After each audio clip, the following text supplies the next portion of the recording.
Bismillahirrahmanirrahim. Alhamdulillahilladzi hadana li hadza wa ma kunna linahtadiya laula an hadanallah. Alhamdulillahilladzi jama'ana li hadza wa ma kunna linajtami'a laula an jama'anallah. Bismillahirrahmanirrahim. Assalamualaikum warahmatullahi wabarakatuh.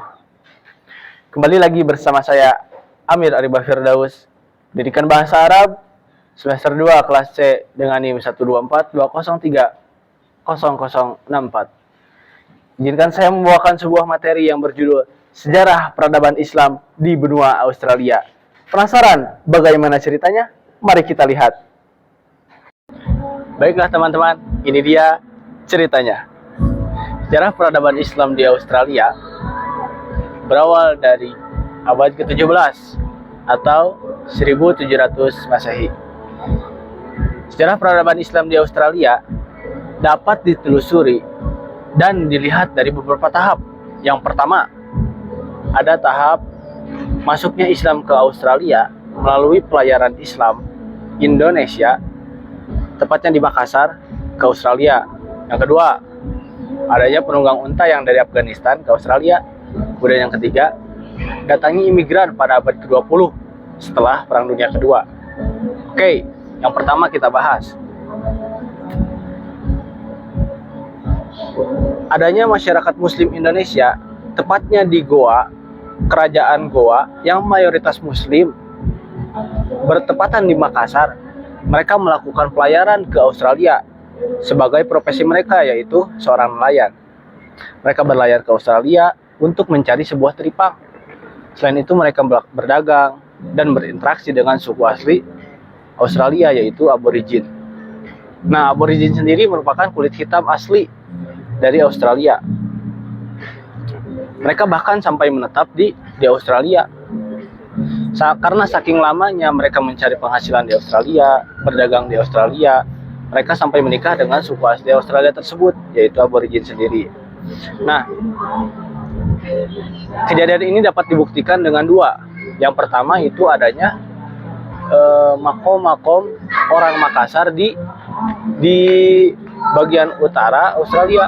Kemudian yang kedua, bahasa orang Makassar dengan suku aborigin tersebut adanya kesamaan antara bahasa tersebut, antara aborigin dan Makassar. Kemudian yang kedua, adanya penunggang unta yang berasal dari Afghanistan yang pergi ke Australia. Mereka tidak sedikit jumlahnya, hampir 2.000 orang penunggang kuda dengan unta-untanya datang ke Australia untuk melakukan pekerjaan dan membuka jalan perekonomian, jalur perdagangan dari Afghanistan ke Australia, ke wilayah pedalaman Australia. Oleh sebab itu mereka menunggangi kuda. Nah, di sana mereka juga melakukan interaksi sosial, budaya, bahkan sampai menetap di Australia, juga menikah dengan suku asli aborigin di sana. Ini terjadi ketika abad ke-18 sampai 19, tepatnya pada 1860-an. Nah, yang ketiga, adanya imigran Muslim yang berasal dari Timur Tengah dan dari negara-negara Muslim besar lainnya seperti Turki, bahkan sampai ke Indonesia. Datang berbondong-bondong imigran Muslim yang datang ke Australia.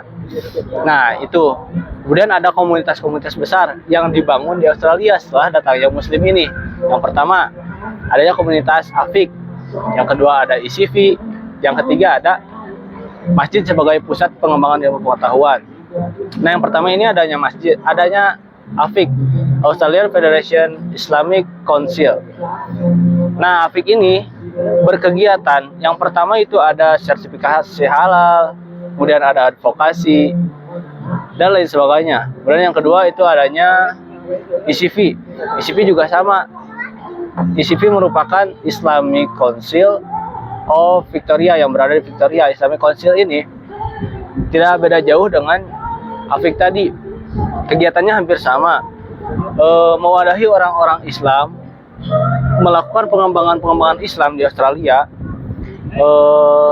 dan juga koordinasi atau sebagai koordinator yang mengordinir orang-orang Islam di Australia. Kemudian pusat pengembangan Islam yang berada di masjid. Ini hampir sama lah kayak istilahnya di Al-Azhar kayak gitu. Jadi semua pengembangan ilmu bahasa, ilmu keislaman itu berpusat di Mesir.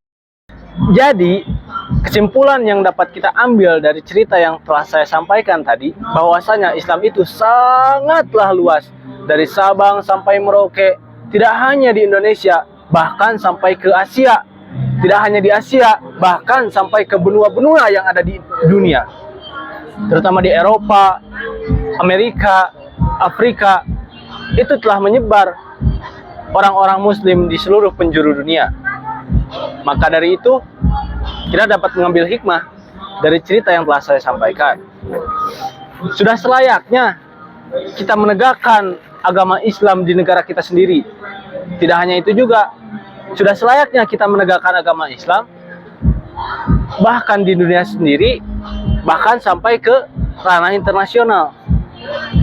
Nah, mungkin itu yang dapat saya sampaikan. Selebihnya mohon dimaafkan. Sebelum saya pamit undur diri, izinkan saya memberikan pantun terlebih dahulu. Pergi ke pasar bareng ustazah, tidak lupa membeli bawang merah. Tahukah kalian arti jas merah? Jangan sekali-sekali melupakan sejarah. Inilah dia sejarah peradaban Islam. Wallahul muwaffiq ila aqwamit thoriq. Assalamualaikum warahmatullahi wabarakatuh.